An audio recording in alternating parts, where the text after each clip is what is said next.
बीबी फातिमा रजी अल्लाह ताला अन्हा का पूरा वाकया सुने, उनकी जिंदगी से जुड़े ये पूरे वाकये को। आज से 1000 साल पहले एक महान इस्लामी विद्वान शेख सुद्दूक हुए हैं। उन्होंने अपनी किताब कमालुद्दीन में कुरान व हदीस से सिद्ध किया कि हर दौर और हर जमाने में खुदा के दीन यानी इस्लाम धर्म को बताने वाले कभी नबी, कभी पैगम्बर, कभी रसूल और कभी इमाम के तौर पर दुनिया में मौजूद रहे हैं और इस दुनिया के अंत तक मौजूद रहेंगे। यानी अल्लाह कभी दुनिया को बिना धर्म अधिकारी के नहीं छोड़ता। कुरान इन्हीं धर्म अधिकारियों के अनुसरण का हुक्म देता है। पैगंबर मोहम्मद के बाद नबूवत का सिलसिला खत्म हो गया, लेकिन इसका ये मतलब नहीं कि इस्लाम बिना रहबर के हो गया, बल्कि कुरान के मुताबिक ये सिलसिला अहले बैत में जारी हुआ। अहले बैत में शामिल है हजरत अली, बीबी फातिमा, इमाम हसन और इमाम हुसैन, और यही पैगंबर मोहम्मद के बाद धर्म के सर्वोच्च अधिकारी हुए। इनकी पैरवी करना पैगंबर मोहम्मद के बाद हर मुसलमान पर फर्ज है। इस भाग में बात करते हैं बीबी फातिमा के बारे में।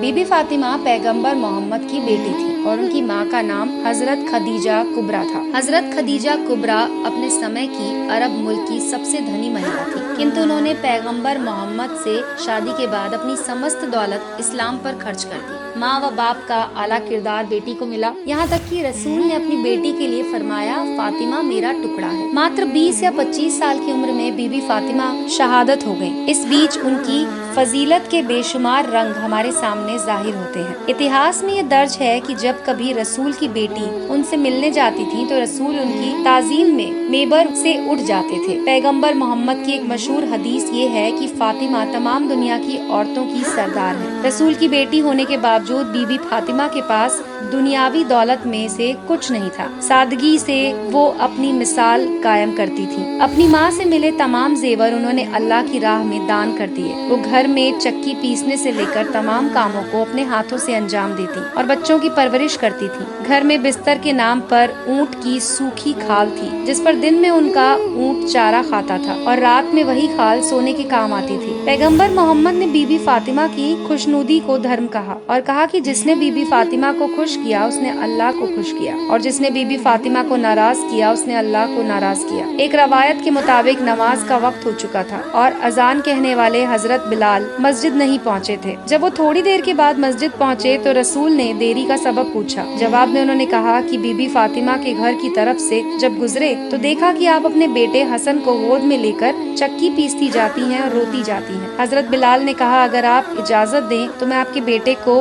बहलाऊं या चक्की पीस दूं। फिर बीबी फातिमा बेटे को बहलाने लगी और हजरत बिलाल ने चक्की पीसी। ये सुनकर रसूल ने फरमाया, तुमने फातिमा पर रहम फरमाया, अल्लाह तुम पर रहम फरमाएगा। पैगंबर मोहम्मद पर अक्सर ये इल्जाम लगाया जाता है कि उन्होंने नबूवत का दावा दौलत बगैर हासिल करने के लिए किया था, लेकिन उनकी बेटी के हालात पढ़ने पर मालूम होता है कि ये इल्जाम सरासर गलत है। अक्सर बीबी फातिमा व उनके बच्चे फाका कशी की हालत में होते थे। उनके शौहर इमाम हजरत अली का रोजाना का दस्तूर था कि सुबह मस्जिद में नमाज पढ़ने के बाद वो मजदूरी पर निकल जाते थे। मजदूरी मिलती थी तो घर में चूल्हा जलता था, वरना फाका होता था। अक्सर हजरत अली अपनी पूरी मजदूरी किसी जरूरतमंद की मदद में खर्च कर देते थे और घर में फाका कशी होती थी। इसके बावजूद बीबी फातिमा की जबान से उफ तक नहीं निकलता था, बल्कि वो अपने शौहर के इस काम में बराबर से शामिल रहती थी। बीबी फातिमा ने अपनी पूरी जिंदगी में हजरत अली से कोई फरमाइश नहीं की। शौहर के घर आने के बाद आपने जिस निजाम जिंदगी का नमूना पेश किया उसकी मिसाल नहीं बनती। आप घर का तमाम काम अपने हाथ से करती थी, झाड़ू देना,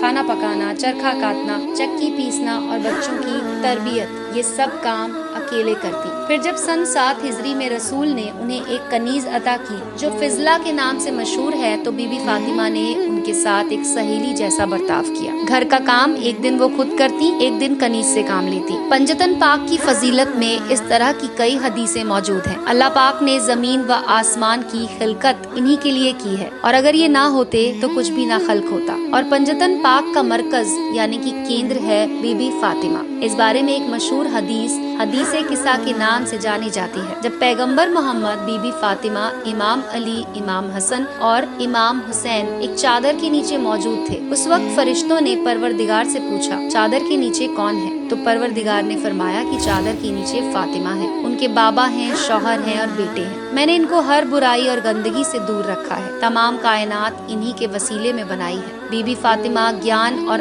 अक्ल में दुनिया की औरतों में सर्वोच्च थी। मुसहफ़े फातिमा इनकी लिखी हुई किताब है, जिसके बारे में कहा जाता है ये कुरान से 3 गुना ज्यादा ज़ख़ीम है। ये किताब अब उपलब्ध नहीं है। माना जाता है कि इस्लाम के वर्तमान धर्माधिकारी के पास है, जिनका जिक्र हम आगे करेंगे। बीबी फातिमा के बहुत से खुतवात, दुआएं और कौल विभिन्न किताबों में मिलते हैं, जिनमें इल्म के दरिया जोश मारते हुए नजर आते हैं। साथ ही भाषा की खूबसूरती भी दिखाई देती है। उनके कुछ कौल इस प्रकार हैं। मोमीन को 3 बातों का ख्याल रखना चाहिए। अपने पड़ोसी को न सताए, अपने मेहमान का इकराम करे, हमेशा अच्छी बात मुँह से निकाले वरना खामोश रहे। औरत के लिए सबसे बेहतर बात ये है कि न वो किसी गैर मर्द को देखे, न उसे कोई गैर मर्द देखे। इमाम हसन फरमाते हैं कि एक दिन उन्होंने सारी रात बीबी फातिमा को इबादत गुजारी में मशगूल देखा और तमाम दुनिया के मोमिनीन के लिए दुआ मांगते सुना। यहाँ तक कि सुबह हो गई तो इमाम ने अपनी माँ से कहा कि आपने अपने लिए कुछ नहीं मांगा। जवाब में बीबी फातिमा ने फरमाया कि पहले अपने पड़ोसियों का ख्याल रखो, फिर अपने बारे में सोचो। अल्लाह पाक ने दुनिया की सजाएं इसलिए रखी हैं ताकि वो आखिरत में गुनाहगार पर रहम फरमाए। लिहाजा ये सिद्ध होता है कि पैगंबर मोहम्मद की बेटी बीबी फातिमा महिलाओं में इस्लाम की सर्वोच्च अधिकारी थी। तो ये थी बीबी फातिमा की पूरी कहानी। आपका इस बारे में क्या कहना है, हमारे वीडियो के कमेंट सेक्शन में लिखकर आप हमें बता सकते हैं। दोस्तों, आपको हमारा वीडियो कैसा लगा हमें कमेंट करके जरूर बताएं और इस वीडियो को लाइक करके अपने दोस्तों के साथ